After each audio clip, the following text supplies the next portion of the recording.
voilà, le pari, il est sur l'avenir. À l'époque, on s'occupait des équipes kids. On se disait, voilà, les kids ont un niveau. Imagine que si ils ont 10 ans de jiu-jitsu, ils vont arriver avec un sacré bagage. Ils seront blue belt. C'est-à-dire blue belt avec 10 ans de jiu-jitsu. Tu vois, là, ça commence à être dans la discussion avec peut-être le niveau international, tu vois. En tout cas, on s'est imaginé ça. Peut-être à tort, tu vois, peut-être qu'on est des rêveurs. Pas à tort, du coup.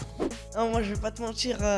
Avant chaque compétition, j'ai une boule au ventre. Que ce soit l'Open de Bourges ou les Europes, j'ai tout le temps la boule au ventre. C'est normal, on va dire c'est un bon stress. J'ai été surpris plus d'une fois par des parents qui sont venus me voir, d'autres clubs, pour me dire on sait que vous coachez les enfants, est-ce que vous pouvez coacher mon fils? Ah ouais. Voilà, pour te dire, tu vois. En tout cas, ça soulève une problématique, c'est qu'il y a des parents qui sont livrés à eux-mêmes.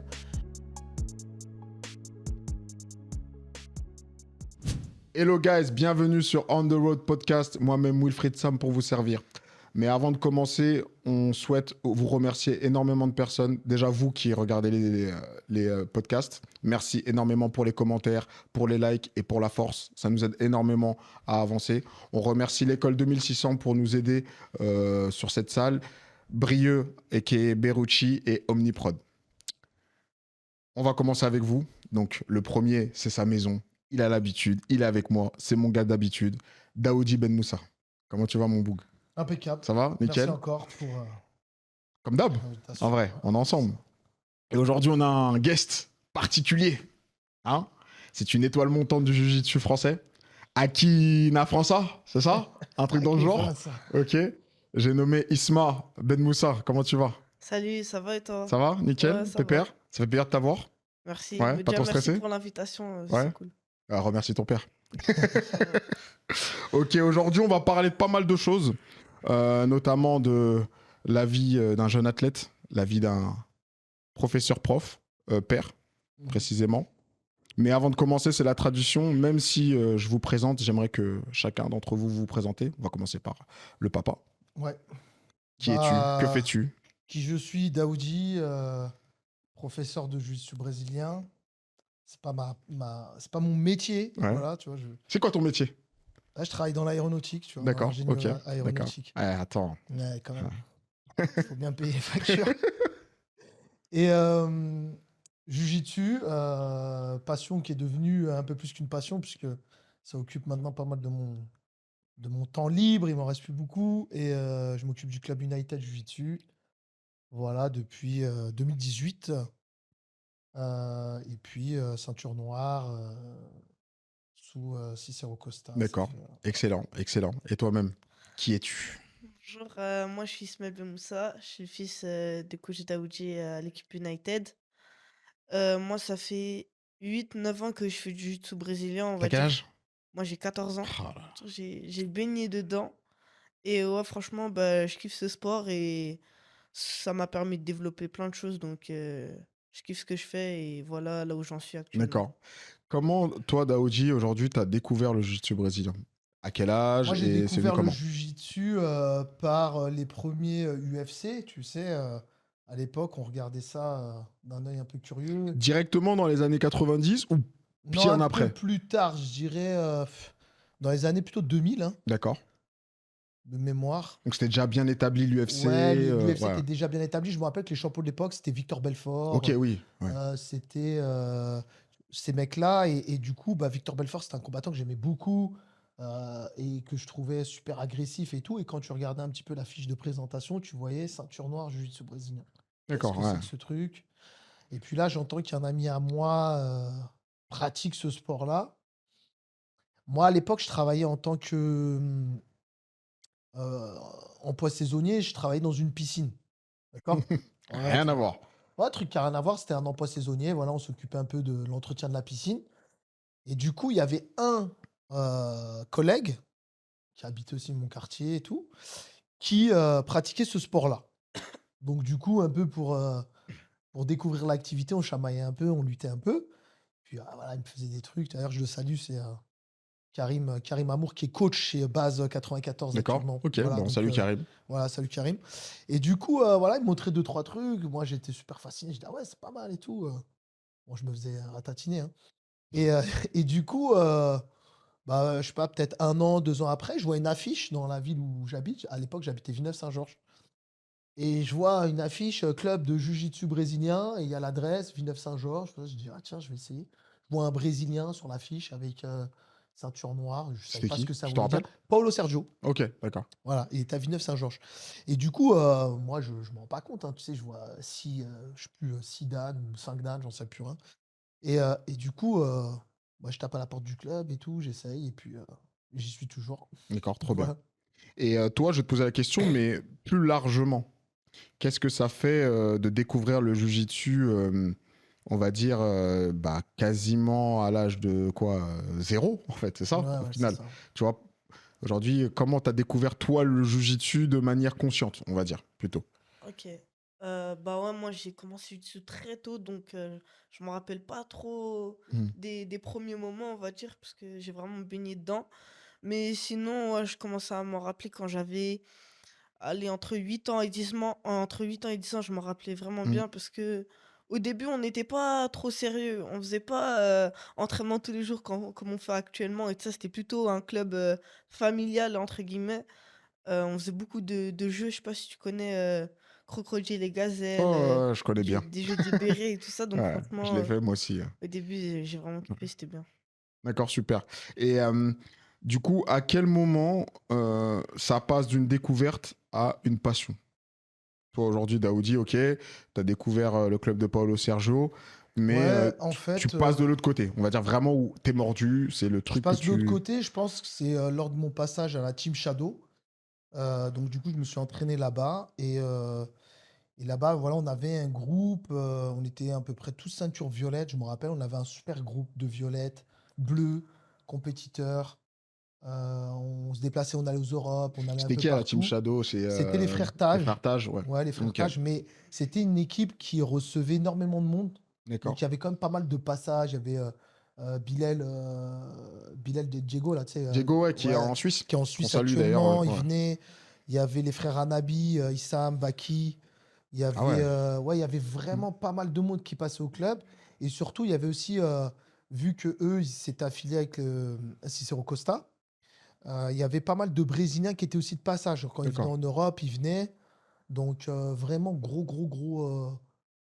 gros niveau à cette époque-là et surtout très bonne énergie, tu vois. Ouais, c'est intéressant Donc, parce que moi, par exemple, moi, je viens du côté 16-78, mhm, 95 à peu près ouais, dans cette zone-là. Et du coup, le 9-4, c'est vraiment à l'opposé. Je ne ouais, connais pas du tout. Je sais que on va avoir du coup United, on en parlera mhm. plus tard. On a la Submission, La moi que Submission Team, j'ai ouais. beaucoup entendu parler. Ouais, Et surtout là, tu me parles du coup aujourd'hui les des frères. frères Tage. Eux qui étaient à la Submission Team, justement. D'accord. Quel est le lien justement aujourd'hui de tous ces clubs-là? Est-ce que c'était toute une unité qui s'est dispatchée ou de base c'était des unités qui étaient dans leur coin et qui créaient une sorte de consensus où chacun allait s'entraîner dans un même endroit? Bah, pour la Team Shadow, en tout cas, bon, je sais que les frères Tage, ils étaient chez la Submission Team. Après, très honnêtement, je connais pas l'historique. Hmm. D'accord. Je sais pas si avant ils étaient en. Honnêtement, Toi, quand tu arrives en moi, tout quand cas, j'arrive, j'avais fait 1 an chez Spirit avec William et Kader. oui, ok, 9-3. Euh, ouais, c'est Ouais. 94 quand même, c'est Ah, Fontenay-sous-Bois, mais ah, c'était ok, d'accord. limite. Ok, ok. J'avais fait 1 an, Limite le plus heureux, Violette. ouais. Hmm. Très honnêtement, ça me faisait un peu loin le trajet et tout. Donc, je cherchais un truc un peu plus proche et tout. Et eux, voilà, c'était des violettes. Ils disent, voilà, l'année prochaine, on va monter une structure, on va essayer de faire un truc bien et tout. J'ai dit, ouais, pourquoi pas aller les rejoindre? Je m'entendais bien avec eux. Et du coup, voilà, ça s'est fait comme ça. Et à l'époque, à la Team Shadow, bah, ouais, c'est vrai que c'était pas mal de gars qui venaient un peu d'autres clubs et qui sont venus pour trouver quelque chose qui leur correspondait, soit à côté de la maison, soit avec D'accord. Et une bonne énergie. c'est vraiment cet environnement-là qui a fait que t'es tombé amoureux du jiu-jitsu. Ouais, ouais, honnêtement, à l'époque, avant cette période, je m'entraînais 3 fois par semaine, tu sais, comme un peu tout le monde à l'époque. Et au sein de la Team Shadow, on est monté beaucoup plus, tu vois, on commençait à s'entraîner tous les jours, Mais tu parce vois. que t'avais un lièvre, Non, parce que c'est parce c'était qu'il y trop avait. dur, parce qu'il fallait vraiment te remettre à niveau, parce que t'aimais ça. C'est quoi qui t'a poussé à justement te surpasser, tu vois? Bah, en fait, c'était simple, c'est qu'il y avait une bonne énergie de groupe, tu vois. Quand tu vois que tout le monde vient à l'entraînement et tout le monde vient tous les jours à l'entraînement, entre guillemets, allez, Mm. la plupart des gars qui faisaient de la compète, ils venaient tous les jours à l'entraînement. Du coup, bah, forcément, ça crée une sorte d'énergie positive où tu te dis, bah vas-y, je peux pas louper un entraînement, il faut que j'y aille, tu vois. Hmm. À l'époque, je te donne un exemple, il y avait un match de foot ou un entraînement, tu sais, avant Shadow, j'allais regarder le match de foot, tu vois. Il y a Paris qui joue ce soir, ou Bah, ce soir, Ligue des Champions, Ligue des demi-finale. Champions, tu vois. Et après, Shadow, non, c'était plus le cas. C'était, ouais, non, il y a un entraînement, on va aller à l'entraînement quand même. On regardera la rediff, c'est pas grave. D'accord. Ah ouais, Ouais, donc donc là, ouais. on était passé de l'autre côté. D'accord, je vois très bien. Ouais. Donc c'est grâce à eux, c'est grâce à l'énergie qu'ils ont pu mettre au club. Tu vois, cet état d'esprit un peu, tu vois, ouais, vraiment de s'entraîner, de se dépasser. Et pourtant, je vais même te dire, à l'époque, c'était pas comme si qu'on faisait des compétitions tous les week-ends. Tu vois, on était encore dans une génération où il y avait trois, quatre compétitions dans l'année, hein, tu vois. Hmm. Mais pourtant, ça s'entraînait tous les jours. Ah. Tu vois, aujourd'hui, je comprends beaucoup plus facilement qu'un gars, il aille s'entraîner tous les jours. Il y a des compétitions tous les mois, tu vois. Et puis il a des gros Il a objectifs des gros potentiellement. objectifs. Ça, à l'époque, on n'avait pas les mêmes enjeux. Bah, justement, c'est une parfaite transition. Quelqu'un qui aujourd'hui est de cette génération, à quel moment tu passes des chats à sauter, saut de mouton, etc. à je fais du jujitsu et j'aime ça. Ok. Ouais, au début, c'était vraiment plus de la rigolade. Mais après, ça a commencé à se professionnaliser dès qu'on a commencé à avoir une assez bonne structure de club. On commençait à faire des voyages à l'étranger. Je me rappelle, on avait commencé avec les Europes. En Irlande, c'était ouais, au tout début, c'était en Irlande. On les a fait une fois, la première fois. Bon, je 2022. me suis fait un Ok. peu laver, hein, je te Ouais, mens pas. ouais. Un peu ou un peu beaucoup? Un petit peu beaucoup, ouais. Bon, c'était, on va dire, encore la rigolade. Je crois qu'on les a fait une deuxième année aussi, pareil, 2023, ouais. 2023. Bon, j'ai quand même perdu, mais ça allait un peu mieux. Et je crois que dans cette année, on avait fait une compétition en Angleterre, c'est ça, non? Ouais, exactement. Une compétition, et cette compétition-là, je m'étais bien entraîné suite à la défaite que j'avais eue aux Europes juste avant. D'accord. Donc j'étais un peu dégoûté, tu vois, j'ai pleuré et Ouais. je me suis entraîné. Et ça a fait un déclic parce que cette compétition-là, c'était la première que je faisais un podium à l'international. D'accord. Je me rappelle, j'ai fait troisième. Donc ouais, à partir de ce moment-là, je me suis dit, ouais, en fait, Là, ça y est. je peux le faire aussi. Et avant ça, la compétition, tu l'abordais comment? Est-ce que c'est quelque chose que on peut se dire les choses. Est-ce que parce que peut-être papa te forçait à aller en compétition, est-ce que tu y allais à reculons, est-ce que tu prenais du plaisir à te dire bah c'est trop bien, je vais en compétition, ou en fait tu te posais même pas de questions? En fait, si, en fait, je prenais du plaisir parce que on était tous un groupe, ça veut dire qu'on voyageait, j'étais avec des amis. Et bah ouais, il y avait quand même du plaisir. Et aussi, j'ai apprécié combattre. C'est combattre. Avant, en France, c'était des petites compétitions encore, c'était pas encore avancé. Là-bas, il y avait déjà 6 aires de combat. Je dis une bêtise, il y en avait plein. Il y avait beaucoup d'arbitres, beaucoup D'accord. Ouais. de Ouais, c'est commissaires. intéressant. Et du coup, moi, ce que je retiens, le dénominateur commun de vous deux, c'est l'environnement, en fait. C'est-à-dire que Ouais, toi, tu avais ton groupe de copains, entre ouais, guillemets, hein, exactement, c'est ça. voilà. Et toi, c'est pareil, tu avais ton groupe de copains qui t'a poussé au final à aller en compétition. Mm. C'est Ok, ça. c'est hyper intéressant. Toi, tu as fait un peu de compète quand même. Ouais, ouais, j'ai fait de la compète. Après, comme tu sais, je suis d'une génération où il n'y avait pas ce qu'il y a aujourd'hui. J'ai commencé, je suis à presque 20 ans, tu vois. D'accord. Donc, à l'époque, je me rappelle, il y avait deux, trois compétitions dans l'année, tu vois. Hmm. Tu avais le Spirit Challenge, compétition mythique. Tu avais, The Spirit, c'était quelque chose. Hein. ouais, le Spirit, c'était l'équivalent du championnat de France, tu vois, en termes Hmm, de. hmm. Enfin, les gens d'Île-de-France et tout ça. C'était le rendez-vous, en tout cas à C'était le l'époque. rendez-vous. Il y avait le championnat de France, CFJB, le Spirit Challenge. Et de temps en temps, tu avais le GIC, je crois que ça n'existait pas encore hein, quand j'ai Le commencé. GIC, tu C'est parles venu de un peu. Creil. Ouais, de Creil. Ouais, C'est oh, venu c'est un venu peu après. après. C'est venu C'est venu après. après, mais c'est quand même, Ouais. ça a quand même été un Hmm, rendez-vous à un moment. Ouais, c'était le rendez-vous d'octobre. Ouais, voilà, c'était Hmm. ça. Et puis, tu avais, de temps en temps, tu avais les Nagas, de temps en temps, tu vois, Bah, qui franchement, venaient. à l'époque, si on est de la même génération, je parle dans le Jujitsu, Hmm. le fameux Naga Paris, de Levallois, précisément, exactement, c'était quelque Naga-Levallois. chose. Hein. Voilà, C'était c'était quelque quelque chose. chose. Ouais. Donc, c'était un rendez-vous. Mais voilà, on faisait à tout casser, on faisait 4 compétitions dans l'année, tu vois. Hmm. Et c'est pas parce qu'il y avait pas pas parce qu'on voulait pas y aller, hein, c'est parce qu'il y avait pas de compétition, en tout cas dans notre zone géographique, tu vois, c'était pauvre. Donc voilà, moi je faisais ces compétitions-là. quand tu fais 4 compétitions dans l'année, est-ce que tu peux t'appeler compétiteur? Je sais pas, tu vois. Non, mais Mais ouais. pour Après, l'époque, voilà, je faisais les compètes qu'il y avait, quoi. après voilà, aujourd'hui, chacun a sa vision de la compétition et Mhm. c'est OK, tu vois. Toi, aujourd'hui, comment t'abordais la compétition? Est-ce que c'était quelque chose que t'abordais bien? C'était un calvaire? C'était quelque chose que t'aimais? Moi, je vais te dire Euh, honnêtement, ça ouais, dépendait des ceintures, tu ouais. vois. Quand j'étais en blanche-bleue, je me posais zéro question. C'était, voilà, on va combattre. C'est tout droit. C'est tout droit, Hmm. tu vois. Puis après, être humain, tu vois, dès que tu commences à, entre guillemets, prendre un niveau de ceinture et te dire, ouais, tu vois, j'ai plus le droit d'être ridicule, tu vois, faut que je fasse quelque chose de propre et tout, Hmm. tu vois. Là, je commençais à ressentir un petit peu plus Ce ce côté-là. côté pression, tu Ouais. vois. Hmm. Voilà. Non, c'est intéressant, c'est intéressant. Mais voilà, après, c'est jamais vraiment mis beaucoup de pression, parce que moi, de base, dans la vie, je suis pas quelqu'un de stressé. Je pense que le caractère, ça joue beaucoup. Ouais. Il y a des gens qui se posent des questions sur plein de choses, et Hmm. moi, ça Hmm. allait. Ok. C'est hyper intéressant ce que tu dis et je vais rebondir sur ce que tu as dit tout à l'heure, sur le fait que ton déclic, toi, ça a vraiment été ton podium dans une grosse compétition européenne. D'accord? La question que je vous pose à vous deux, mais je vais d'abord la poser à toi.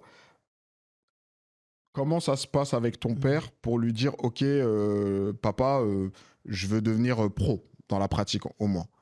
Ça se passe comment? Comment lui le reçoit? Comment vous vivez cette relation-là de coach et de père en même temps?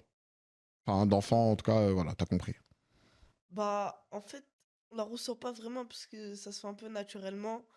Quand moi je vais à l'entraînement, il y a des jours, bah, généralement quand je reviens d'une compétition et que j'ai perdu, bah, quand je reviens à l'entraînement, ouais, ça se fait naturellement. J'ai tout de suite envie de retravailler pour la prochaine compétition, la D'accord, ouais. réussir, quoi. Hmm. Du coup, bah, mon père, il voit que je travaille, je fais des grosses guerres à l'entraînement, bah, forcément, il me pousse.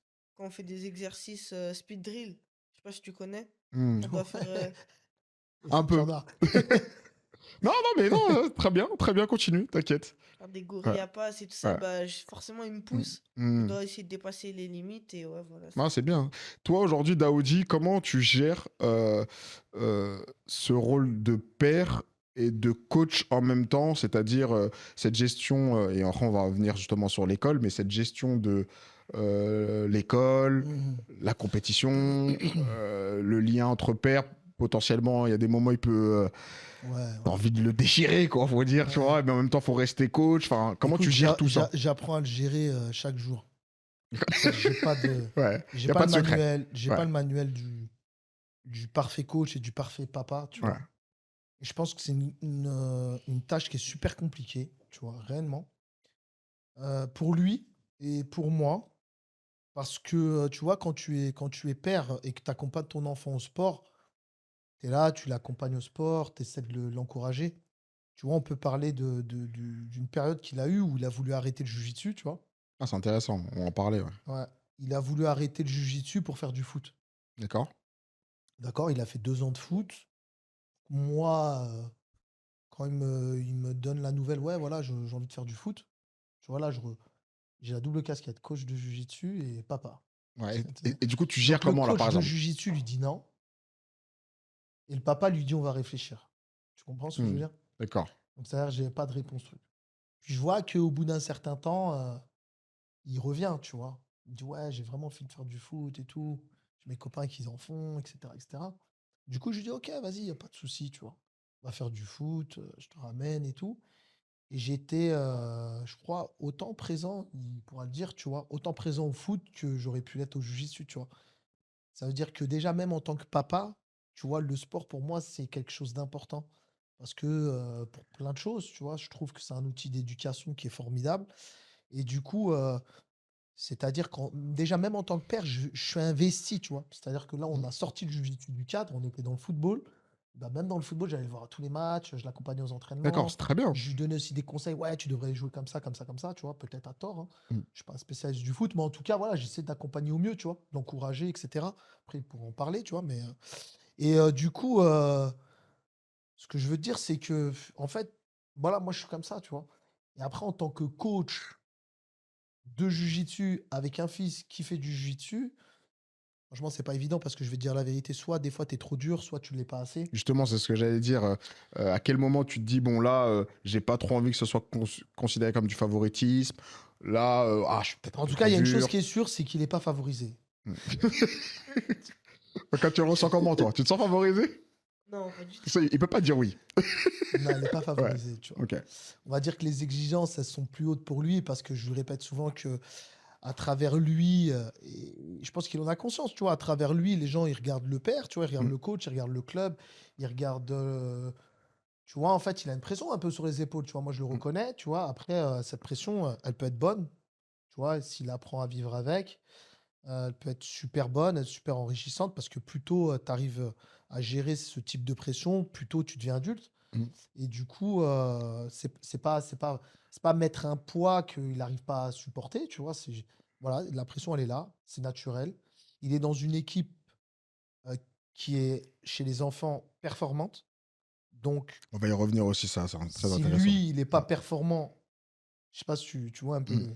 le schéma que je suis en train de te Ouais, dresser. je vois très bien où tu veux Si lui, venir. il est pas performant, Ça alors remet que ça remet en question, limite, ton travail, en fait. non, Non? même pas parce que les autres enfants sont performants, mais Mm. ça le remet lui en question. Oui. Ça veut dire: «Attends, tu es le fils du coach». En gros, aux yeux des gens, il a tous les outils pour réussir, tu vois? Même si c'est tu vois, les gens, ils ont l'impression que quand je Oui, suis à mais la ça, c'est maison, pas je fais des forcément drills oui, et alors tout. que non. Non, Oui. c'est je laisse Mm. dormir, tu vois? Tu vois ce que je veux Ouais. dire? Mais pour te dire, je l'étouffe pas, tu vois, avec ce sport. Donc quand on rentre à la maison, ça est off. Juste, Mm. tu vois, on en parle un petit peu, tu vois? Parce que Mm. voilà, c'est notre passion, mais sans plus. Mais qui est plus passionné, là, entre vous deux, aujourd'hui?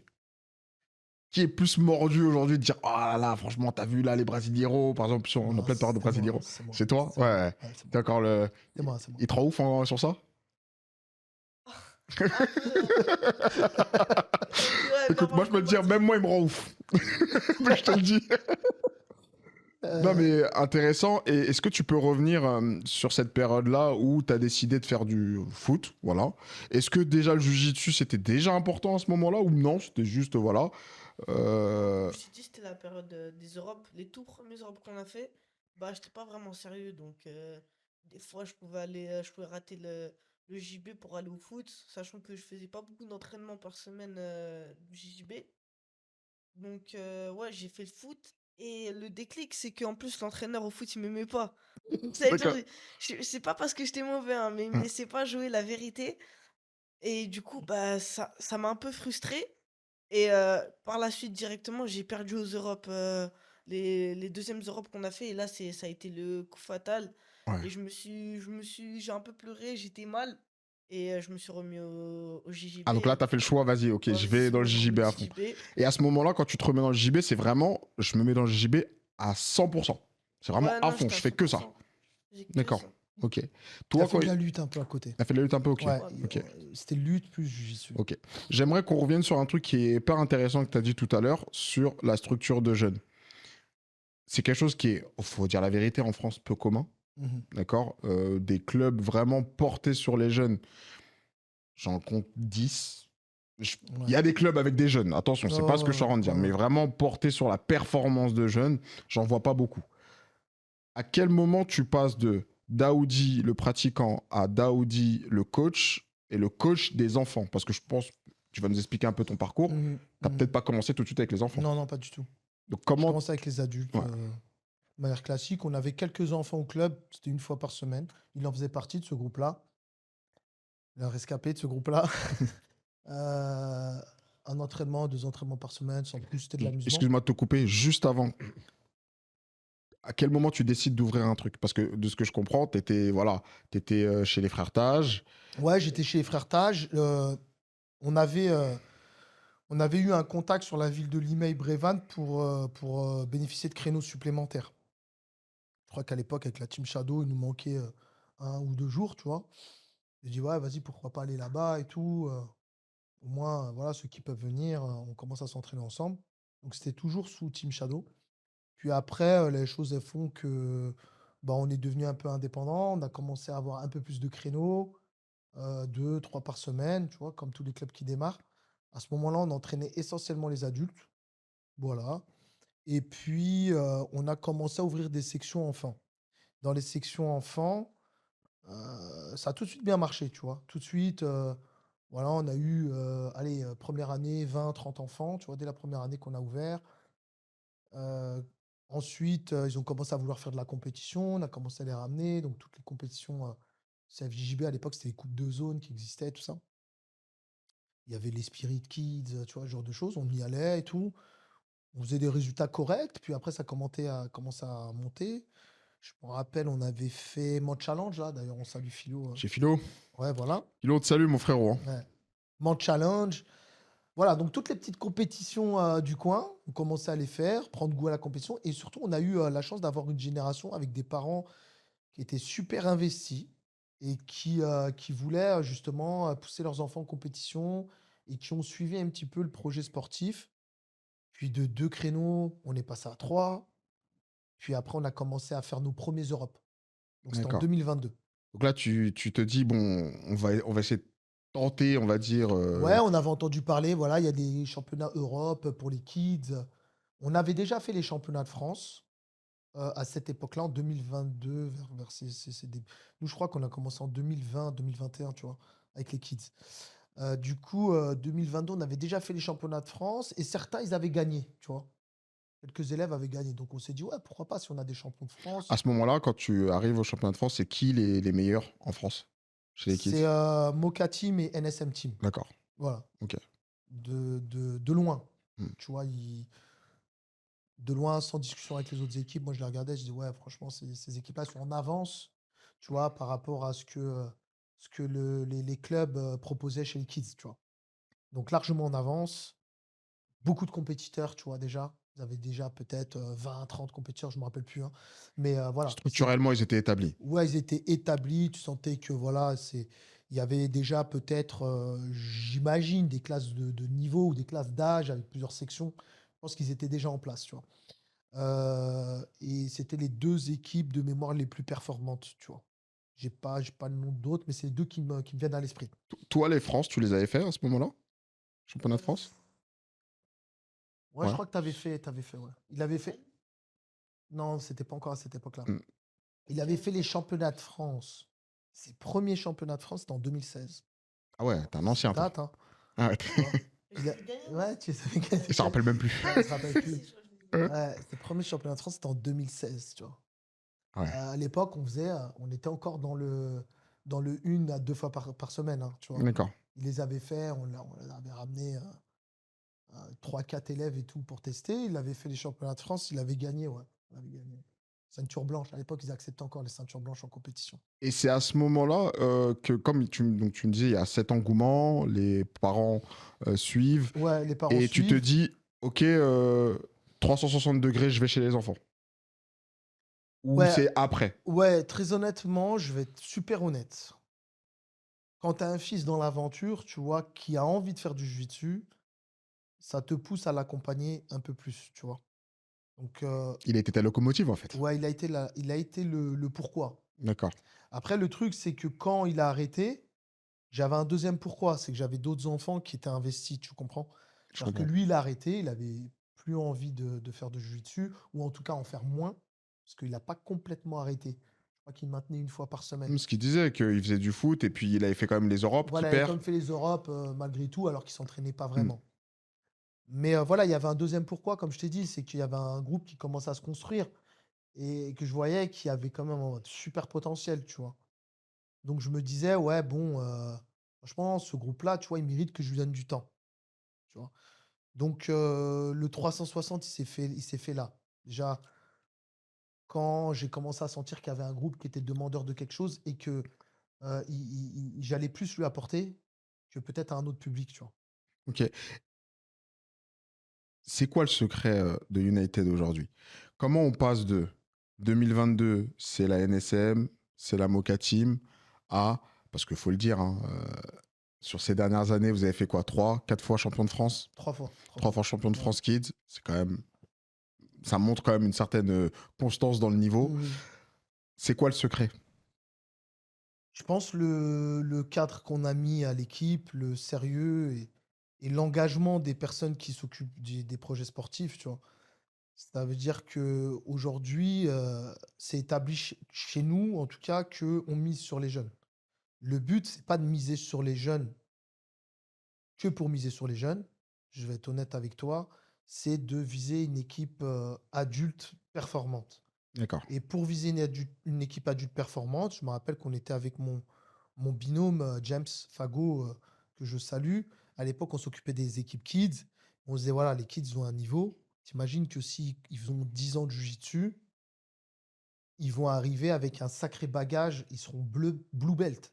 Tu comprends? Hmm. C'est-à-dire blue belt avec 10 ans de jiu-jitsu. Tu vois, là, on commence à être dans la discussion avec peut-être le niveau international, tu vois. En tout cas, on s'est imaginé ça. Peut-être à tort, tu vois. Peut-être qu'on est des Bah, pas rêveurs. à tort, du coup. Peut-être qu'on était des rêveurs. Finalement, après, rien n'est fait encore, hein, tu vois. Ils sont encore jeunes. Ils vont rentrer en juvénile, là, notre première génération, là.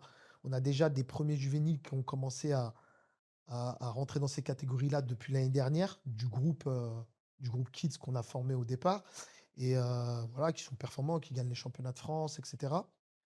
Voilà, le pari, il est sur l'avenir. Et du coup, on n'a pas eu peur de se dire, bon, écoute, si on investit sur 10 ans et que on voit après si on récolte quelque chose.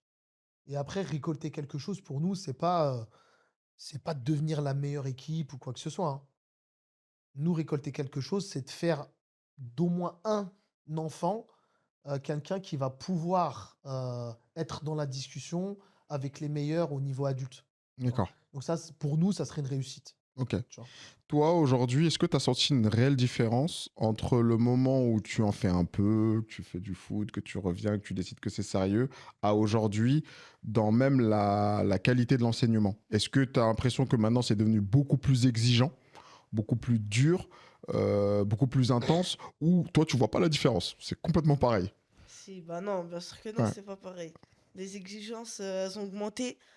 Bah, on a été obligé bah, déjà, on a augmenté le nombre d'entraînements, la préparation physique.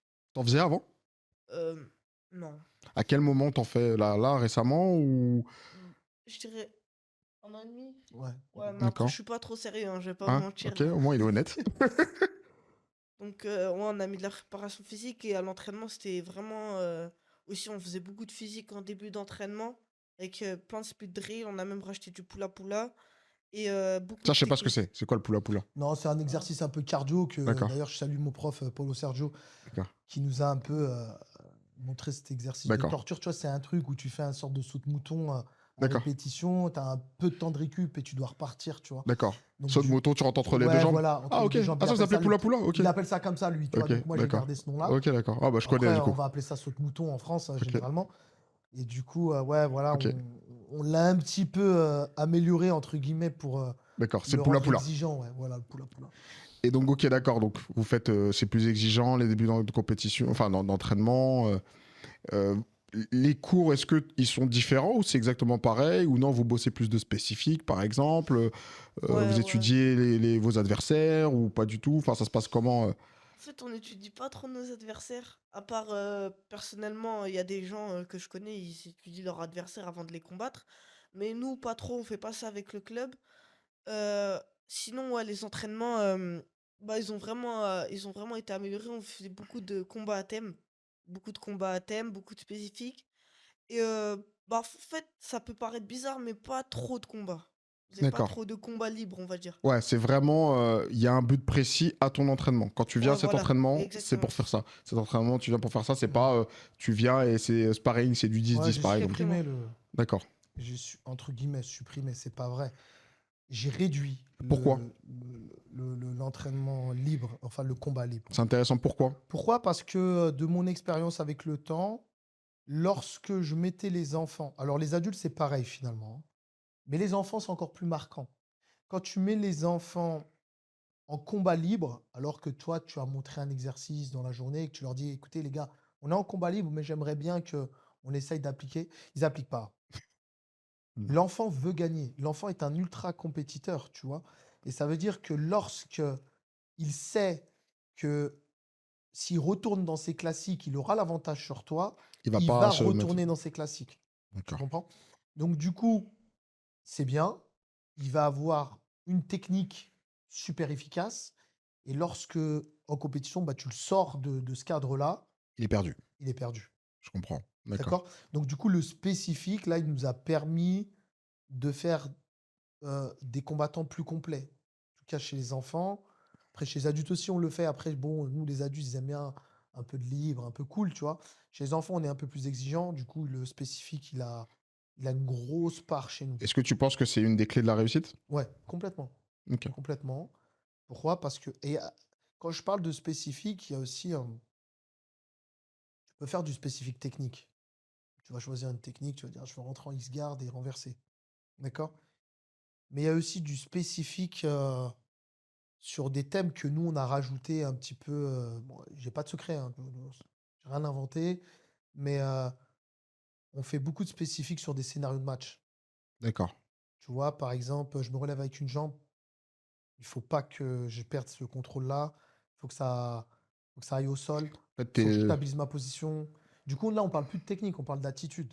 Tu vois, ouais, attitude de compétition. t'essaies d'être le plus réaliste à la compétition. On essaye, tu vois. En tout cas, à l'approche de la compétition, on rajoute ce type de scénario. J'appelle même plus ça du spécifique, j'appelle ça des scénarios de match. D'accord.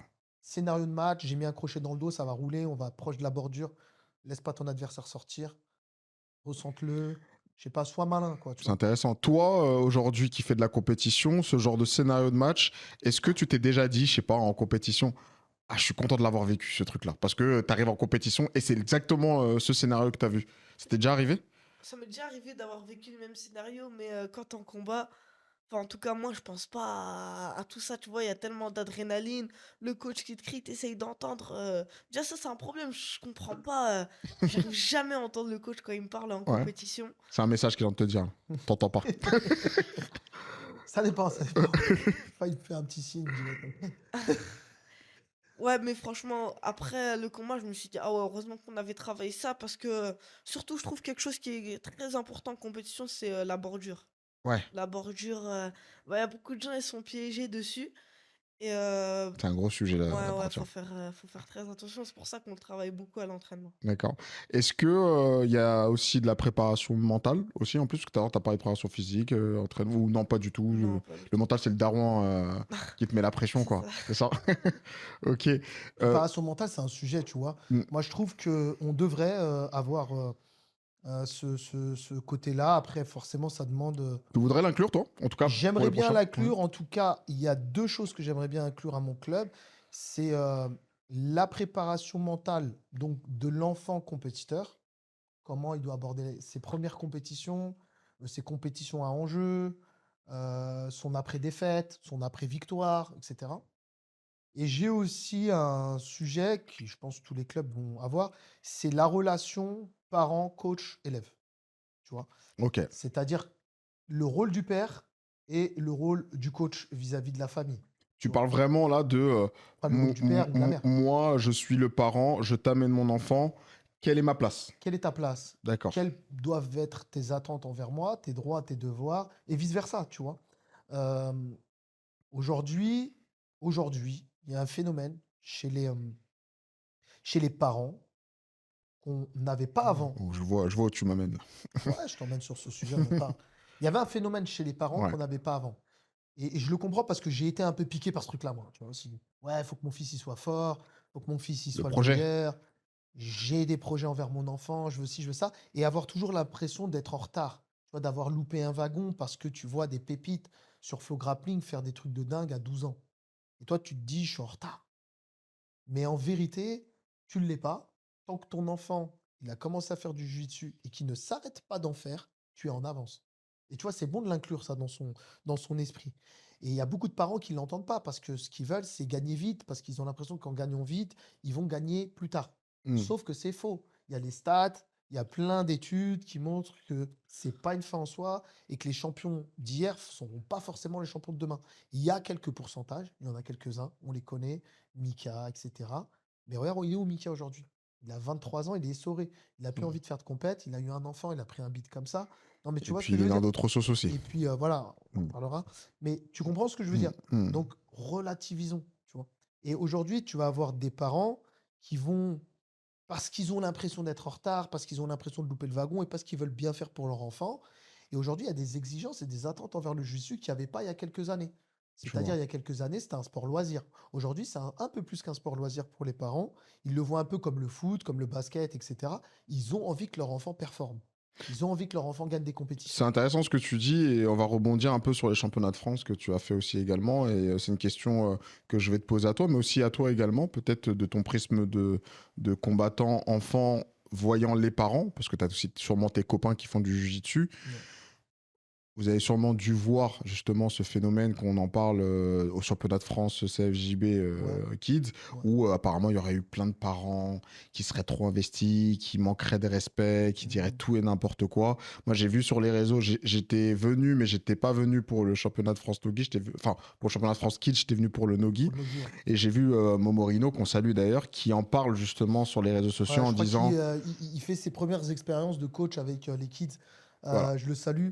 Et Et qui dit justement, oh, je ouais, il vois des s'attendait pas à parents, ça. voilà, etc. Il s'attendait Est-ce pas à que ça. c'est quelque chose que toi aussi tu as déjà expérimenté, que tu as déjà vécu, et comment tu l'expliques? Et pareil pour toi aussi, est-ce que c'est quelque chose que tu vois aussi?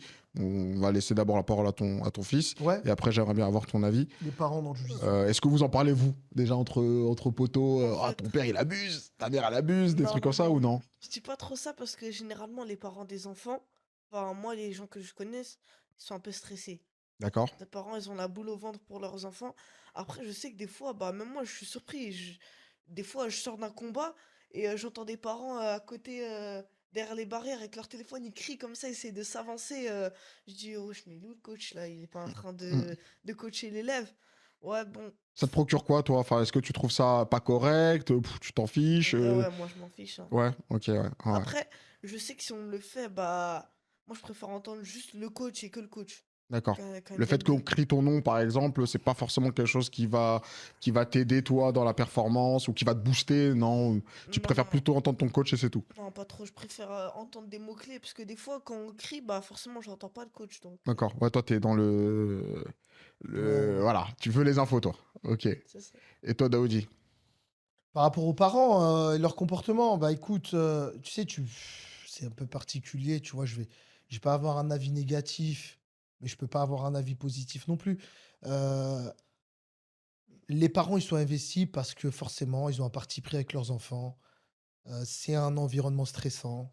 Ils voient leur enfant combattre. Du coup, forcément, tout ce trop-plein d'émotions, de temps en temps, il sort. Ils ont besoin d'encourager. Ils ont besoin de dire, allez, vas-y, mon fils, même si le fils, il est pris dans un triangle, il lui dit, allez, sors. Ouais, mais il lui dit pas comment. Euh, il perturbe le travail du coach. Mais autant faudrait-il que les coachs soient présents parce que c'est vrai que bah, il y a beaucoup de compétitions kids, très honnêtement, où bah, les parents ils sont livrés à eux-mêmes, tu vois. Les parents, ils accompagnent leurs enfants. Euh, j'ai été surpris plus d'une fois par des parents qui sont venus me voir d'autres clubs pour me dire on sait que vous coachez les enfants, est-ce que vous pouvez coacher mon fils? Ah ouais. Voilà, pour te dire, tu vois. Et votre coach, il n'est pas là. Je veux dire, ouais, moi, je connais pas votre enfant et tout. Ouais, mais vous pouvez lui donner une petite indication, etc. Ça m'est arrivé plus d'une fois. C'est pas Et une tu le fois. fais? Franchement, si l'enfant, il est déjà venu au club et que je l'ai déjà vu, je le fais. Si l'enfant, il est jamais venu au club, je lui dis, je suis désolé et tout, j'ai mes élèves et tout, je préfère pas. Tu vois. Euh, ce qui m'est déjà arrivé de faire, c'est d'aller les voir dans la zone d'appel, tu vois, vu que les parents, ils sont là. J'essaie de les rassurer en disant: «Ouais, voilà, ça va bien se passer, t'inquiète pas, fais ce que tu sais faire» et puis voilà, tu vois? Après moi, je suis pas l'abbé Pierre, tu vois? Je peux pas coacher je peux pas Non, mais coacher je je peux pas comprends. Ouais. coacher toute la terre, mais en tout cas, ça soulève une problématique, c'est qu'il y a des parents qui sont livrés à eux-mêmes et qui, de temps en temps, bah, comme ils sont livrés à eux-mêmes et que c'est eux qui ramènent les enfants en compétition, c'est eux qui payent, c'est eux, tu comprends? Hmm. Ils se sentent cette légitimité de, tu vois? D'accord. D'outrepasser un petit peu. Nous, chez United, très honnêtement, tu vois, c'est pas pour, mais c'est moi c'est notre équipe d'encadrants qui amenons les enfants, qui les ramenons, qui s'assurons que les kimonos sont bien au poids, même si des fois il y a des loupés, on n'est pas parfait. Et du coup, on coach tous les enfants, on est trois quatre sur chaque compétition à essayer de coacher tous les enfants. De temps en temps, on s'excuse, on ne peut pas coacher tout le monde. On a C'est pas parfait. 35 élèves sur le dernier championnat de France. On était deux trois coachs, on essaye de faire le tri. Mais ce que je veux dire, c'est que voilà, nos enfants ne sont pas livrés à eux-mêmes. Du coup, nous, nos parents, très honnêtement, ils se tiennent bien. Tu vois, ils savent que leur place, où elle est. on a des écarts. On sait que voilà, il y a des parents un peu plus stressés que d'autres, il y a des parents un peu plus envahissants que d'autres. Mais généralement, voilà, quand le club il arrive à avoir un discours clair, les parents ils sont bien tenus, tu vois. Moi, je pense que ce qui manque réellement, c'est l'éducation. Tu vois. C'est que le club il doit éduquer le parent à être un parent Sur l'aspect sportif. sur l'aspect sportif. Et Mm. aujourd'hui, ça manque. C'est pour ça que je t'ai parlé justement Ouais, t'as dit ouais, la de ce prépa côté-là, mentale la et prépa mentale, parce l'éducation. que Ouais. ça aide beaucoup là-dessus. Savoir où est ton rôle de parent. Est-ce que en prenant la place du coach, tu ne deviens pas un frein pour ton enfant, D'accord. tu vois? Intéressant. On va continuer sur la compétition et j'aimerais qu'on parle justement de tes compétitions. Tu as fait les Aïe. championnats de France Kids que tu as gagnés. Félicitations. Merci. Et tu as fait également là récemment les championnats d'Europe. C'est ça. D'accord. J'aimerais qu'on revienne dessus parce que il s'est passé des moments épiques. D'ailleurs, on mettra la petite vidéo Ouais. où ça crie quand Mhm. ça fait dormir un Brésilien. Est-ce que tu peux revenir sur cette compétition? Comment tu l'as abordée? Comment tu l'as préparée? Comment tu t'es senti le jour J? Et revenir sur chaque combat. Il me semble que tu as fait quoi? 3, 4 combats? Non, 3. Tu as fait 3 combats. Si tu peux revenir sur chaque combat, on peut en parler. Et je t'invite après, Daoudi, forcément, à revenir aussi sur les combats. Bien sûr. Comment, du coup, tu l'as abordé? Comment tu t'es préparé pour? Je raconte ma compétition? Ouais, Ok. tu peux. Vas-y. Même l'avant et tout. Ouais, ce que tu veux. Bah, moi, je savais qu'il y avait une compétition, une grosse compétition, les Europes. Je m'étais bien préparé, j'étais quand même assez confiant, donc moi, je vais pas vous mentir, hein, avant chaque Tu peux me compétition. tutoyer, s'il te plaît, là, tu me vieillis, là. Non, mais là, je parle pour Ah, les ok, internautes, c'est pour d'accord, ça. ok. Et t'as eu par là ses Ouais. followers. Ah, ses followers, vas-y, parle à tes followers, vas-y. Je suis pas là. Non, moi, je vais pas te mentir, bah, avant chaque compétition, j'ai une boule au ventre, hein, que ça soit l'Open de Bourges ou les Europes, j'ai tout le temps la boule au ventre. C'est normal, ça, on va dire, c'est un bon stress. Donc, ouais, on prend l'avion, on arrive. Je me rappelle, il y avait une piscine à l'hôtel, donc j'ai bien pu me détendre. Mhm. Un peu stressé quand même, je pensais à mes combats. Et je me rappelle que le soir même, bah, avec mes potes dans la chambre, bah, on essayait de s'inventer des célébrations et tout ça. Ouais, Mais c'est pas de là que ça m'est vu. C'est pas de là que ça m'est ouais, venu la célébration, ouais. justement. Franchement, bah, arrivé le jour de compétition, je- j'étais un petit peu trop lourd, j'étais pas trop au poids. Mais je Beaucoup? De savais, beaucoup? T'étais au poids? Enfin, t'étais lourd? 300 grammes. 300 grammes? Ok. 300 grammes. Un bon caca. Après, je savais que je perdais vite et qu'on avait bien calculé le poids, donc j'ai un Mm. petit peu transpiré, ça allait. Je suis rentré dans l'air d'échauffement. Premier combat. Juste avant de parler de tes combats, tu connaissais tes adversaires ou pas du tout? euh, Pas du tout avant que je les regarde sur Instagram. Ok, d'accord, ok. Vas-y, ouais. Donc, premier combat, ouais. Premier combat, c'était un Irlandais. Euh, Anglais. À la maison? Anglais. Anglais, ouais, anglais. D'accord. Ok, anglais, excuse-moi. C'était un anglais. Donc, moi, je fais mon jeu comme d'habitude. Je tire la garde, je fais mon petit lapel, j'arrive à le sweeper. Tu l'as senti fort dans les grips, les premiers grips ou Ah, non? Surtout... il avait de la force quand même, hein, parce Ouais. qu'il était pas très, on va dire, large, mais il avait vraiment. Il était tonique, on va dire, c'est ça. Donc, ouais, je l'ai fait tomber, j'ai fait ma petite technique favorite. Mais par contre, dommage, j'ai pas réussi à stabiliser les positions. Bon, après, le combat, ça se passe pas toujours comme on veut. Premier combat gagné. Au point? euh, Soumission? Non. Au point, au point, au point, au point, c'est ça. Je retourne dans l'air d'échauffement. Et là, je sais pas pourquoi mon bras il est congestionné. Du coup, là, je demande à mes potes de masser le bras et tout ça parce que c'était vraiment de la pierre à ce moment-là. Je fais mon deuxième combat contre du coup le Brésilien. Début de combat, on part directement agressif. Je rate mon tirage de garde, manque de concentration, donc je me relève, j'enchaîne un passage de garde directement. J'arrive à mettre l'adversaire à quatre pattes et je fais comme une sorte de saut et j'arrive à passer derrière son dos. Bon, malheureusement, je perds la position, mais aucun point. Aucun point, c'est ça, il m'a mis Ouais, point pour l'arbitre. l'arbitre, bizarrement, sur cette action-là, il donne 2 points à l'autre. On crie au scandale avec D'accord. l'AIFA avec moi. Il dit, Ah, ouais. l'AFA écrit au scandale aussi? Ouais, non, c'est-à-dire que l'AIFA, il comprend pas le pourquoi 2 points. Il me dit, mais Mm. qui avait la position de départ? Je comprends pas, tu vois. Mm. Bon, lui, il est arrivé un petit peu en cours de match. D'accord. Après, en revisionnant, bah, il le met à quatre pattes, il essaie de passer dans le dos, l'autre est à quatre pattes, l'autre attrape les jambes au vol et fait tomber, tu vois. D'accord. Et à partir de 4 pattes, en fait, Ok, bon. Ouais, J'ai pas vu la vidéo, donc. ouais, je te montrerai, tu me on donneras ton avis. regardera, ouais, Pour bien nous, sûr. Pour nous, il n'y a pas ces 2 points-là, tu vois? Et du coup, ils perdent 2-0 à ce moment-là. Ouais, donc ça change en plus toute la physionomie du match. Ouais, pourtant, D'accord. parce que nous, ce qu'on voulait, c'est être en dessous contre cet adversaire-là, que j'avais un petit peu identifié comme très dangereux, en dessous. Il avait gagné les Brasileiros, donc c'était pas un C'est un petit client. ouais, ouais, c'est un client, pour moi, accessible, tu vois? Client accessible. Si on fait notre jeu et qu'on le sort de sa zone de confort, Ça le fait. je lui avais dit: «Tu vas le battre». Mais par contre, fallait qu'on soit dans ce jeu D'accord, ouais. dans ce jeu où, on est en dessous, sans être en retard au score. Tu D'accord. comprends ce que je veux dire? Je vois. Sauf que là, on est en dessous avec 2 points négatifs à cause de cette Ouais. action qui aurait dû Et ça finalement change la donner un physionomie, avantage. ouais. Donc ça change la Et donc toi, physionomie du tu match. prends ces 2 points-là. Déjà, comment tu te sens quand tu prends ces 2 points? Ça te sort de ton combat? Tu restes quand même focus? Là, pas du tout, hein, ça me sort pas du tout de mon combat. J'étais assez concentré et c'est le début de match, donc j'avais encore plein de pêche. Je crois que je l'ai direct resweepé derrière. Mmh. J'ai attendu un petit peu, mais je l'ai direct resweepé derrière. Mais j'ai sweepé tellement vite que bah, dans mon élan, je me suis fait embarquer, je me suis refait sweeper. D'accord. Donc là, 4-2, c'est ça? 4-2. 4-2 pour lui. Il reste. L'arbitre, il prend beaucoup de temps. L'arbitre qui a beaucoup stoppé le match, je trouve. À un moment, il a stoppé le match pendant quoi? 2 minutes? Ouais, 1 1 minute minute 30 30. facilement, tu vois? C'était long. Ça m'a un peu D'accord. cassé dans Et le ça a match dans cassé le quelques rythme parce sens. qu'il mettait un peu le rythme du match, tu vois? Il s'est passé quelle action précisément pour Bah, qu'il stoppe? justement, la première action des 2 points. Hmm. Il Ah voulait OK, d'accord. voir, truc, et puis après il a retiré, il a remis, on n'a pas compris, tu vois? D'accord, OK. Donc il replace, le groupe reprend, toi, tu es Le un peu combat sorti dedans. reprend, c'est ça. Je sweep l'adversaire? Je le sweep? Non, non, tu es en dessous Je là. suis en dessous? Ok, bah, je suis en dessous. Mais bolo. Ah oui, c'est vrai, ok.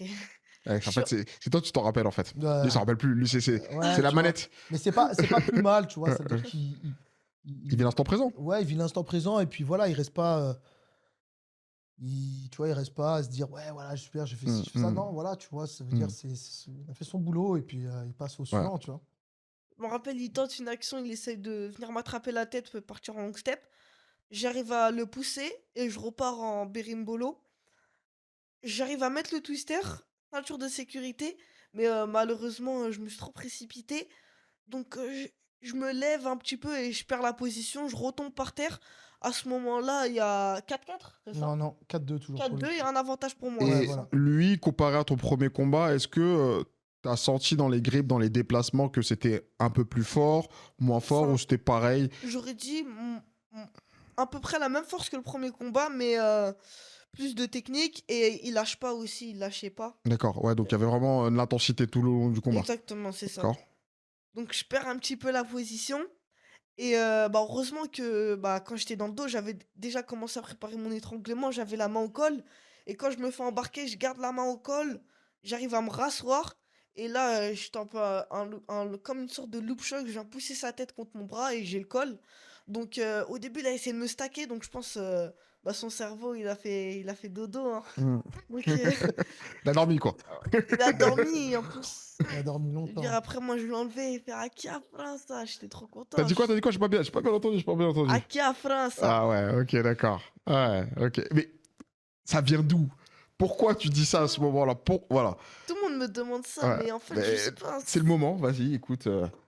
C'est venu naturellement, en fait. J'étais content d'avoir gagné. Et aussi, je voulais dire que, bah, dans mon esprit, ça veut pas dire que le gars, c'est un Brésilien, que, bon, on peut pas les faire dormir, quoi. On peut les Ouais. battre. En fait, pourquoi je fais exprès de te dire ça, c'est qu'en fait, il y a une vraie symbolique derrière quand tu dis ça. Mmh. C'est de Ouais, dire que nous aussi, les Français, on sait travailler, on a le niveau pour les battre. c'est ça. Ouais. Bah franchement, félicitations. Félicitations. Merci. Moi, j'ai suivi à distance, mais je pense que je suis pas le seul. Franchement, on voit le travail que vous faites, notamment ton travail, et franchement, ça fait vraiment plaisir. Toi, tu l'as vécu comment, Daoudi, de l'extérieur?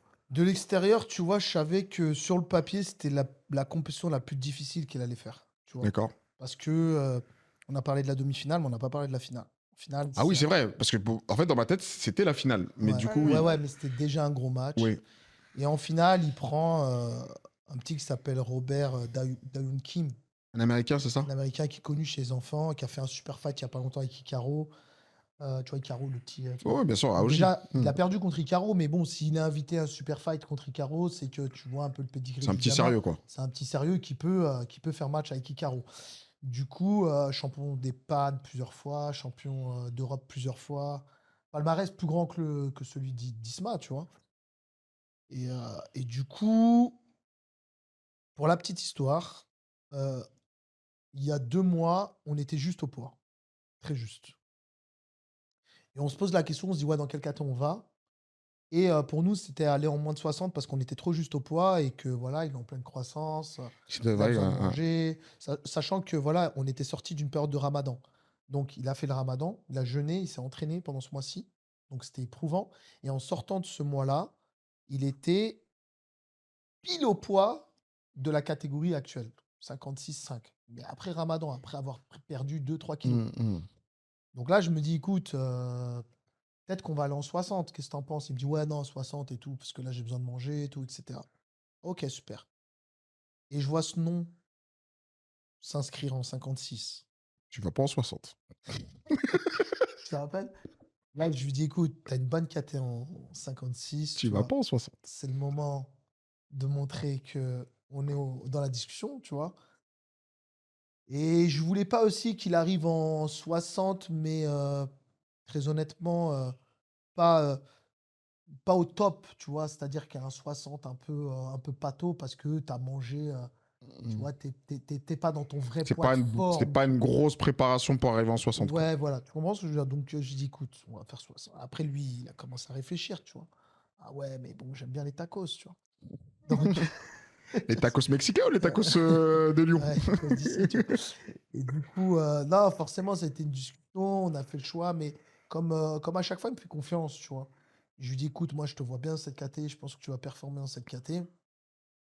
Et je vais être honnête, tu vois, je me suis pas projeté avec la victoire sur cette KT-là.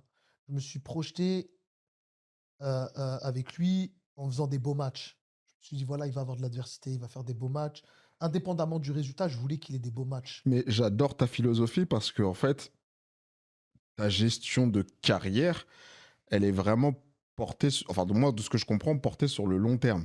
Moi, C'est-à-dire c'est que exactement ça. si tu veux vraiment que lui, à l'avenir, ou tes autres élèves, parce que là, on parle de toi Mm. parce que tu es devant, mais je pense que ça s'applique aux autres Ouais, on également. essaie avec les autres. En tout cas, avec Ouais, lui, j'ai la main mise, entre guillemets, parce que je suis son père, je suis son coach. Quand je dis la main mise, c'est-à-dire que j'ai un peu plus d'influence. Quand ouais. je lui dis, écoute, ça, c'est bien pour toi, Mm. tu sais, il me fait confiance en tant que coach et en tant que papa, tu vois. Oui, C'est, et je veux son t'as de la bien. bienveillance et tout. Voilà. Mm.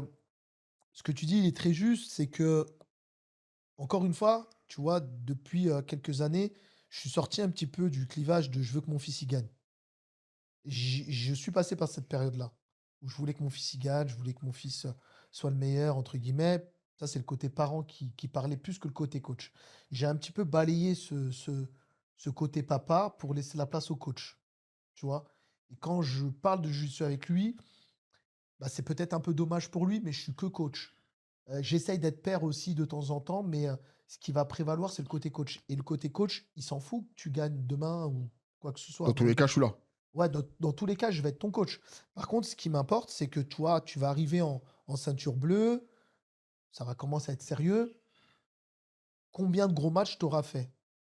Tu comprends ce que je veux Non, dire? non, mais bien sûr. Combien de gros matchs t'auras fait avant cette ceinture? Quelle expérience tu vas avoir? Pareil, violette, ok, très bien. Combien de gros matchs t'auras fait avant la Jusqu'à la violette? ceinture noire, etc. Jusqu'à la ceinture noire. Et si tu arrives en ceinture noire avec peut-être dans les pattes 50 gros matchs, tu comprends? Depuis enfant jusqu'à maintenant, j'ai fait 50 guerres avec des gars super forts. De temps en temps, j'ai gagné, de temps en temps, j'ai perdu. C'est une expérience considérable, tu vois, que t'auras eu et que par contre, si tu joues la carte de bah, je vais le protéger, mon fils, je vais aller dans la caté où il y a moins de monde, ou je vais un truc parce que je vais essayer de le préserver mentalement, c'est bien. Mais du coup, après, sur du long terme, je suis pas sûr que ce soit la Non, bonne franchement, solution, tu vois. c'est comme je disais, c'est super, hein. Tu vois à long terme et c'est une approche que moi, perso, j'ai envie de me mettre en avant.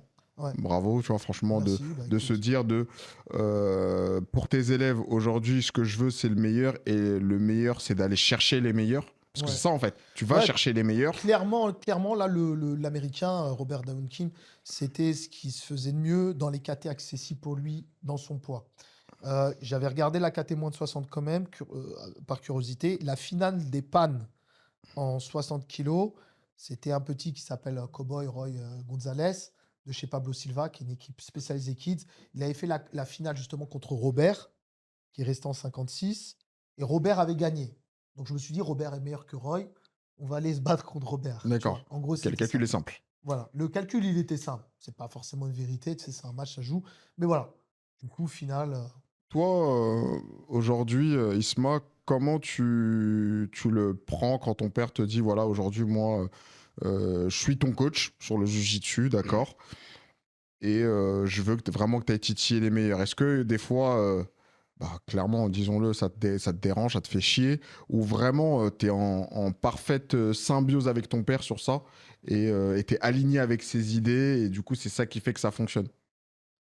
Bah, moi, déjà, c'est pas forcément plutôt, on va dire, les combattants en soi, ça me fait pas, on va dire, chier, comme tu dis. Mm. Mais non, en fait, je sais, c'est mon père, c'est mon coach aussi à la fois, il fait des choix, et je respecte les choix qu'il fait, et ça fait là où j'en suis actuellement, tu vois, j'essaie de suivre ce qu'il me dit. S'il me dit, ok, on va faire ça, je dis, bah, ok, on va faire ça. D'accord. Aujourd'hui, c'est quoi la relation dans le jiu-jitsu, hormis le fait que ce soit hormis ton coach? Tout à l'heure, on parlait des Brasileiros. Quand il y a des choses de l'actualité du jiu-jitsu, est-ce que c'est quoi? C'est entre guillemets, hein, ton pote du jiu-jitsu? Est-ce que vous pouvez avoir des débats dans le jiu-jitsu? Est-ce que des fois, vous n'êtes pas d'accord dans le jiu-jitsu? C'est quoi votre relation? Hormis l'aspect compétition, hein, je parle vraiment, voilà, Hmm. dans l'actualité du jiu-jitsu. Vous avez une relation dans le jiu-jitsu? Bien sûr, bah, ça parle tout le temps du jiu-jitsu, tout le Ouais. temps. Ça Même dérange à... pas maman? Si, Ça si, si, Un peu, un peu, un elle me peu. dit, ouais, j'en ai marre, on parle tout le temps de Ouais, jiu-jitsu. Même à table, le soir, quand on rentre, on ouais, parle de jiu-jitsu, ouais. hein. Vous avez des désaccords dans le jiu-jitsu? Ou en vrai, Ouais, vous. ça arrive. Si, Des des fois, on fois, va dire arrive. qu'est-ce que t'en penses de lui, tu trouves bon, tout ça et tout. Lui, il va me dire non, moi j'aime bien, moi j'aime pas, etc., etc. Ça arrive, qui est meilleur qu'un tel, etc. Tu vois, Hmm, les débats classiques, tu vois. hmm. Mika ou Tainan, tu vois. D'ailleurs, Mika ou Tainan? Bah, Je pense Tainan, hein. Ouais, Tainan? D'accord. Ouais, bah Pourquoi? avant j'aurais dit Mika. Ouais, on va dire, allez, Mika Prime, Taina Prime. D'accord. Les Ouais, deux je sais dans pas. leur meilleure période. Pour toi, c'est qui le meilleur selon toi? Et développe. Tu me pièges là. Je pense que j'aurais dit Tainan quand même. Parce que Ouais, c'est un jeu plus, quand même, plus posé, moins foufou, plus structuré. Ça a l'air d'être un rouleau compresseur. Tu ouais, vois, il passe en pression, il est vraiment là. Parfois, j'ai l'impression qu'il est inarrêtable, il laisse pas d'espace. ouais. C'est tellement précis ce qu'il fait Chirurgical. que. Ouais. Ouais, c'est Ouais, ouais, chirurgical, c'est ça. ouais. Il y a des combattants aujourd'hui que tu regardes pour t'inspirer de manière générale parce que t'aimes leur jujitsu, parce que t'aimes leur philosophie de jujitsu ou pas du tout. Après, peut-être pas pour m'inspirer, je dirais, mais style de combat, je peux te dire ça. Si je te dis style de combat, j'aime bien Meram Makine, je sais pas si tu Encore, connais. je J'aime bien le suis style pas sûr de de connaître, mais je pense que je combat. connais. Ouais, Ouais, ouais. Meram, Meram. Ouais, Meram, oui, non, mais je vois très bien. Ouais, non, c'est un démon, Meram. Meram, dans les jeunes, Diego Pato, non, ça te parle? Si, si, Ouais, si. ok, ouais. J'aime bien Diego Il y a Pato. une vidéo où il tourne avec Pato, lui. Ouais. Ouais, parce que Pato, il a été Pato, chez toi. ouais, il est passé à la maison. Il a une vidéo, je crois que t'as 7 ans, je crois. 7 ans, il fait un petit randonnée avec lui, tu vois, sympa, tu vois. Un Ouais, berimbolo, un berimbolo. Ouais, ouais, ouais. tu lui D'accord, fais un ok. petit berimbolo, ouais, c'était Sympa, top. sympa. Et c'est quoi aujourd'hui la suite pour toi en tant que compétiteur? Est-ce que tu as des objectifs précis? Tu as déjà une visualisation sur ce que tu voudrais en tout cas à l'avenir? Ou non, tu te laisses guider par le vent? De toute façon, toi, tu es sérieux, voilà, tu as ta structure qui est carrée et tu laisses ton coach et qui est ton père te dicter? Ou vraiment tu as des choses que tu as déjà commencé à établir, je sais pas, que tu as écrit ou que vous êtes déjà fait un pacte en se Hmm. disant c'est ça cette année, c'est ça l'année prochaine, etc. C'est quoi la suite? Ouais, en fait, on va dire ça comme ça. Chaque début d'année, on essaye de viser les compètes. On se dit, ouais, vas-y, cette année, on va essayer de faire les Worlds, les Brasileiros. On essaye de viser des compétitions comme ça. Sinon, après, on sait qu'on a un objectif. Enfin, moi, en tout cas, j'aimerais gagner une grosse compétition en ceinture noire. Genre, bah, ça serait bien, bien de ouf, quoi, pour un Français qui gagne une grosse compétition, voir les Worlds en ceinture noire. Hmm. Sinon, ouais, j'aimerais bien bah, rester à discuter, même à pouvoir pas titiller, mais pouvoir bah, battre les meilleurs en ceinture de couleur, que ça soit bleu, violette, marron. D'accord. Ça. Bah, super, hein. Franchement, il a de l'ambition et est très Ouais. mature. T'as quel âge déjà, dis-moi? 14 ans. 14 ans. Moi, 14 ans, j'étais pas à ce niveau de maturité, hein. Toi, Daoudi, aujourd'hui, c'est quoi la suite pour United, pour toi, Daoudi coach? La suite pour United, la continuité. la stabilité et essayer de se renouveler, mettre des nouveaux défis chaque année, tu vois. Truc qui est super compliqué, que j'admire chez beaucoup de clubs. Tout à l'heure, on parlait de la NSM, on parlait de la Moka. C'est des équipes qui sont stables, c'est des équipes qui durent, c'est des équipes qui, chaque année, elles arrivent à bien travailler. Je pense que nous, on est encore très jeunes, tu vois. On a formé une bonne génération d'enfants, mais on a du boulot sur les deuxièmes générations, les troisièmes générations, sur notre équipe adulte. Tu vois, on a énormément de boulot si on veut aujourd'hui prétendre Être un club institutionnel, à être un être un club, Z-team. ouais, être une Z-team. J'ai pas de prétention, Mm, j'ai mm, pas mm, de mal à dire que ces équipes sont loin devant, tu vois. mm. On a une bonne équipe enfant, peut-être l'une des meilleures qui ait eu. Euh, Bah, en tout cas, ça fait voilà. 3 ans que vous êtes les meilleurs en France. Ouais, voilà. Après, je sais que, comme je t'ai dit, il y a d'autres équipes qui sont fortes, qui ont des générations. Je trouve que nous, je vais être honnête, on est très fort sur les U13, U15. On l'est un peu moins sur les U9, U11. Je pense que sur les U9, U11, la meilleure équipe pour moi, c'est NSM. D'accord. Euh, voilà, tu vois, en fait, chaque équipe a son créneau, Et tu est-ce vois. que, tout à l'heure, tu as dit un truc qui est hyper intéressant. Tu as dit la première vague, elle est très très forte.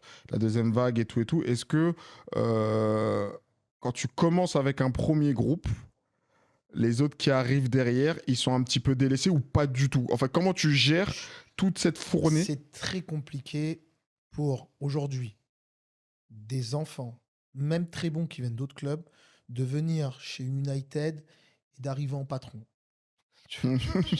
comprends ce que je veux dire? C'est un club élite chez les enfants. Ouais, très honnêtement, Toi qui avais si bien expliqué dans le surtout dans dernier la épisode. tranche d'âge 13-15 ans. Tu vois, Hmm. dans sa tranche d'âge. D'ailleurs, je vous invite à regarder le dernier talk où on parle de ça justement, sur l'environnement en fonction de vos objectifs. Voilà. Et ça sera en description juste en Donc, haut. dans sa tranche De ce côté-là. d'âge, les petits sont avancés. Tu vois, c'est Hmm. vraiment, ils sont avancés. Ils gagnent des compétitions internationales. Ils performent sur les championnats de France tous les ans. Il y en a qui sont 4, 5, 6 fois champions de France. Voilà, donc sur cette tranche d'âge-là, on a été très bon. Pourquoi? Parce que ça a été nos premiers élèves, ça a été notre première génération. On arrivait sur des classes de 20 élèves avec 2 coachs, tu vois. Puis après, petit à petit, le club a grossi, etc. Donc, c'est beaucoup plus difficile pour nous de faire de la qualité, on en est conscient. On va essayer de travailler justement sur ça. Et c'est pour ça que je te dis qu'il y a plein de défis, tu vois, chaque année, les projets pour United, tu vois, il y en a énormément. Ça Tu n'arrêtera vois, jamais. peut-être structurer les classes, faire en sorte de maintenir ce niveau de qualité, tu vois. Et le truc qui est super important, c'est de savoir qui tu es, de savoir où tu vas et connaître tes limites et savoir quelles limites tu peux dépasser. Tu Ok, comprends ce que je veux moi dire? je vois très bien. Et chaque année, on essaie de faire ce bilan-là, de se dire, voilà, l'année dernière, en 2024, saison 2024-2025, je faisais le bilan de la saison en fin d'année, je me suis dit, c'est la plus belle saison qu'on ait vécue. Pourquoi? Parce qu'on a réussi à faire premier par équipe au championnat de France. On était parti à Abu Dhabi, c'était notre deuxième fois. On a réussi à faire 6 médailles là-bas. Ismaël a gagné à Abu Dhabi, on n'en a pas parlé, mais c'était vraiment première Les World grosse Pro? Ah bah, World Pro Abu ouais. Dhabi, tu vois. Vraiment première grosse compétition internationale. Je crois qu'il avait gagné les Europes avant aussi. Une semaine avant, j'avais gagné les Ouais, Europes. une semaine D'accord. avant, il avait gagné les Europes. Ouais. Après, une semaine après, il y avait Abu Dhabi, il fait le doublé, Europe, Ouais, un World, pétard en fait. ouais, là, il était en pétard. Ouais. En plus, cette période-là, tu vois, là, on était vraiment contre cinquième. Dedans là. Ouais. Donc, du coup, quand je fais le bilan de cette saison, je me dis, waouh, c'était la plus belle saison. Et très honnêtement, je me dis, ça va être chaud de faire pareil en 2025-2026, tu vois. Ouais. Je me dis, celle-là va être très Ouais, mais c'est compliquée. excitant. C'est excitant, mais c'est chaud. Au D'accord. final, là, on est au mois de mai, quasiment. Je prépare l'année prochaine. Ouais, je prépare l'année prochaine, mais je fais quand même le bilan de la saison. En tout cas, pour les kids, c'est quasiment terminé, même s'il reste une grosse échéance pour nous. C'est la Rising Star Cup, échéance maison, forcément. Je passe ma petite disquette, les gars. Voilà. 6 juin. 6-7 juin. Ouais. Et j'ai fait le bilan de la deuxième saison, tu vois, 2025-2026. Au final, elle est mieux que 2024-2025. Là, on part aux Europes, qui est une compétition du même acabit que les World Pro en termes de niveau. Voire peut-être des fois même sur certaines catégories au-dessus. Mais c'est à peu près ça se vaut. Tu as du AOJ, tu as des équipes brésiliennes qui viennent, du Genesis, du White House. as des grosses équipes anglaises, irlandaises, des Américains, les Français. Tu vois, donc c'est une compétition de niveau. Et je crois qu'on ramène 9 élèves. 9 9 élèves, 6 médailles. Ouais, Donc encore mieux ça, qu'à Abu ça, Dhabi. c'est un Et très bon 3, bilan même. et 3 champions. Tu vois, donc petite équipe, beaucoup de médaillés. Après, je relativise aussi, c'est plus facile d'avoir un bon ratio quand tu ramènes une petite équipe forte. Quand tu Hmm, ramènes du monde, forcément, des fois, tu ramènes pas que tes bien fusées, tu sûr. ramènes aussi des jeunes qui sont là pour découvrir la compétition internationale, etc., etc. Mais par contre, je me dis, voilà, quand même, c'est quand même un bilan positif. Donc sur les 9, il y en a 6 qui font des médailles et ils font tous des bons matchs, par contre. Tous, même ceux qui perdent, ils font des Ouais, excellents il y a matchs. vraiment un résultat, Ouais, enfin vraiment un ouais, objectif pas de résultat, mais vraiment de de jujitsu, de performance. performance. Voilà, en termes de performance, je suis ultra satisfait. Et sur l'ensemble de la saison, je crois qu'on a gagné 12 trophées. On a fait 12 fois podium par équipe sur les compétitions qu'on a faites, tu vois, CFJB et les autres, tu vois. Donc je me dis, ouais, 12 trophées dans l'année, plus 6 médailles sur une compétition internationale, 14 champions de France. Je me dis, voilà, Ouais, super, c'est excellent. super bilan, tu vois. Franchement, c'est Super excellent. bilan. Donc là, je me repose la question sur 2026-2027. Je me dis, ça va être chaud. On va dire que c'est des problèmes de riches. Ouais, c'est des problèmes de riches. Après, je suis très conscient aussi que dans chaque équipe, il y a des cycles. Bah oui. Et peut-être que nous, on aura un fin de cycle un jour. C'est pas très grave, en vérité, d'avoir une fin de cycle. Ce qu'il faut se dire, c'est comment tu gères ça, tu vois. Comment tu gères le creux de la vague, C'est tu pas vois. comme le Real en tout cas. Voilà. J'ai deux questions à vous poser avant de finir. La question, je la commence par toi et puis on finira Mhm. par toi, Daoudi. Aujourd'hui, quel message as-tu envie de faire passer à quelqu'un de ton âge qui hésite à faire de la compétition ou d'y aller? Quels sont pour toi les ingrédients pour réussir à performer ou en tout cas aimer le jiu-jitsu? Alors pour moi, déjà, il n'y a pas de recette miracle. En fait, comme on dit toujours bah, à United, tu vas juste chercher bah, ta médaille, le fruit de tes efforts. C'est bah, tout ce que tu as travaillé à l'entraînement, et ben en compétition, tu vas juste le récupérer. Tu vois, quand tu as plus de cardio sur le gars, bah, c'est que tu as travaillé forcément plus que lui à l'entraînement. Après, bah, comme conseil, j'aurais plutôt dit, faut pas se mettre de pression. Je sais que des fois, il y a beaucoup de gens qui se mettent la pression, même les parents qui mettent la pression aux enfants. Il y a pas de pression à se mettre. Après, c'est normal si bah, on a du stress. Même moi, j'ai du stress. Mais ouais, ne vous mettez pas de pression. Et au pire, vous dites, et si je perds? Et si je perds, il se passe quoi? Bah, je retourne à l'entraînement, je retravaille. Et un jour, bah, ça va finir par payer. Super, franchement, limite j'ai envie de m'arrêter là, tu vois. Non, mais en tout cas, je redis et je répète, je suis fasciné par ta maturité. Franchement, tu as été bien éduqué, franchement, rien à dire. Merci. Et vraiment, on te souhaite le meilleur, de performer. On espère te revoir ici plus grand, nous parler de Ouais, ça tes serait lourd. objectifs. Ouais, Ouais, ce serait top, vraiment. ça serait bien. Daoudi, quel message souhaiterais-tu à faire passer au club qui aujourd'hui qui souhaiterait, pardon, Mhm. développer la section Kid ou La section qui kid. aimerait chercher de la performance et qui savent pas par où commencer. Est-ce que tu as un message Bah, à faire passer là-dessus? le message à faire passer, c'est n'hésitez pas à vous lancer. En fait, le destin il va vous placer là où vous devez être, tout simplement. C'est-à-dire que nous, tout à l'heure, tu m'as posé la question, je me suis jamais projeté à devenir un entraîneur spécialisé pour les enfants ou ce genre de choses. C'est un petit peu la vie et le destin qui m'a placé à cette place, parce que j'ai un fils qui était dans l'aventure, parce que j'avais un groupe qui était solide et dans lesquels j'avais des espoirs et que je me suis attaché à eux. Et en vérité, tu vois, tu commences et la vie, elle va faire les choses pour toi. Tu vois un Juste peu? lance-toi. Ouais, lance-toi, ouvre ta section, commence avec un créneau, deux créneaux. Prends une charge qui est légère pour toi et que tu peux supporter facilement, tu vois. Et après, la vie fera les choses. Tu auras peut-être dans le cœur quelque chose qui va naître et qui va te dire, ouais, j'ai envie de faire plus. J'ai envie d'aller chercher plus. Tu vois, c'est pas dans la nature de tout le monde d'être ultra compétiteur et de se dire, je vais être le meilleur. Certains, ils ont cette ambition. Justement, pour eux, c'est peut-être plus facile. Mais pour ceux qui n'ont pas cette ambition et qui veulent juste être en détente et tout ça, Le seul conseil que je donne, c'est voilà, trouve-toi un pourquoi tu le ferais. Une fois que tu as ton pourquoi, lance-toi. Te pose pas 1000 questions.